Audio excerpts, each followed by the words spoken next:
சற்று முன் கிடைக்கப்பெற்ற மிக மிக முக்கியமான செய்தி ஒன்று வெளியாகி உள்ளது. திமுகவின் தலைவரும் தமிழக முதல்வருமான ஸ்டாலின் அவர்களுக்கு எதிராக உச்சநீதிமன்றத்தில் 200வது சட்டப்பிரிவின் கீழ் வழக்கு பதிவு செய்து தற்பொழுது நீதிமன்றத்தில் ஸ்டாலின் அவர்கள் முன்னிலையில் வழக்கு விசாரணை நடைபெறும். ஆளுநர் RN ரவி அவர்களுக்கு எதிராக சபதம் போட்ட ஸ்டாலின் அவர்களுக்கு மிகப்பெரிய ஒரு சிக்கலாக அமைந்துள்ளது. இந்த வழக்கு சமீபத்தில் சட்டசபையில் நிறைவேற்றப்பட்ட தீர்மானங்கள் ஆளுநர் தாமதப்படுத்துவதாகவும் அதை நிராகரிப்பதாகவும் உச்சநீதிமன்றத்தில் வழக்கு தொடர்ந்தார்.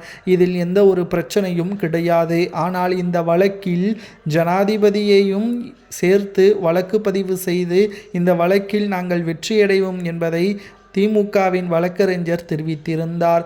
ஆனால் நிச்சயமாக ஜனாதிபதியை இந்த வழக்கில் சேர்த்ததும் அதை நீதிமன்றம் எடுத்துக்கொண்டதும் மிகப்பெரிய தவறு என்று ஜனாதிபதியின் வழக்கறிஞரும் மத்திய அரசும் கடுமையாக விமர்சனமும் செய்தது. அப்போதும் கூட இந்த வழக்கை வாபஸ் பெறாமல் இந்த வழக்கு சரியாகத்தான் பதிவு செய்யப்பட்டுள்ளது என்பதையும் தெரிவித்தது திமுகவின் தரப்பு வாதம். ஆனால் இப்பொழுது 200வது சட்டப்பிரிவின்படி திராவிட முன்னேற்றக் கழகத்தின் தலைமை ஆளுநர் RN ரவி அவர்களிடம் சட்டசபையிலிருந்து நிறைவேற்றப்பட்ட தீர்மானங்கள் குறிப்பிட்ட நாட்களுக்குள் அது ஒப்புதல் வழங்க வேண்டும் அல்லது நிராகரிக்கப்பட வேண்டும். நிராகரிக்கப்பட்டால் அதற்கான விளக்கத்தையும் ஆளுநர் மாளிகை தெரிவிக்க வேண்டும்.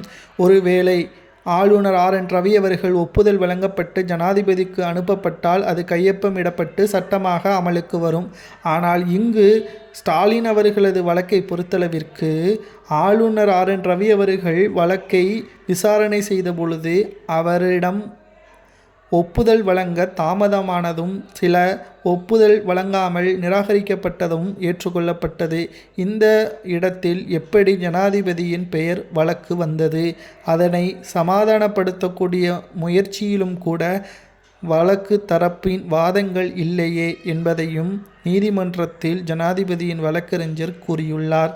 200வது சட்டப்பிரிவின்படி திமுக ஜனாதிபதிக்கு எதிராக வழக்கு தொடர்ந்து அவரது பெயருக்கு களங்கம் விளைவிக்கக்கூடிய வகையில் செயல்பட்டதன் காரணமாக ஸ்டாலின் அவர்கள் மீதே நடவடிக்கை எடுக்கலாம், இதனால் அவரது பதவி கூட பறிபோகலாம் என்ற தகவலும் சமூக வலைதளங்களில் வைரலாக பரவி வருகிறது. வருகின்ற திங்கட்கிழமையன்று இந்த வழக்கு விசாரணைக்கு வரவுள்ளது.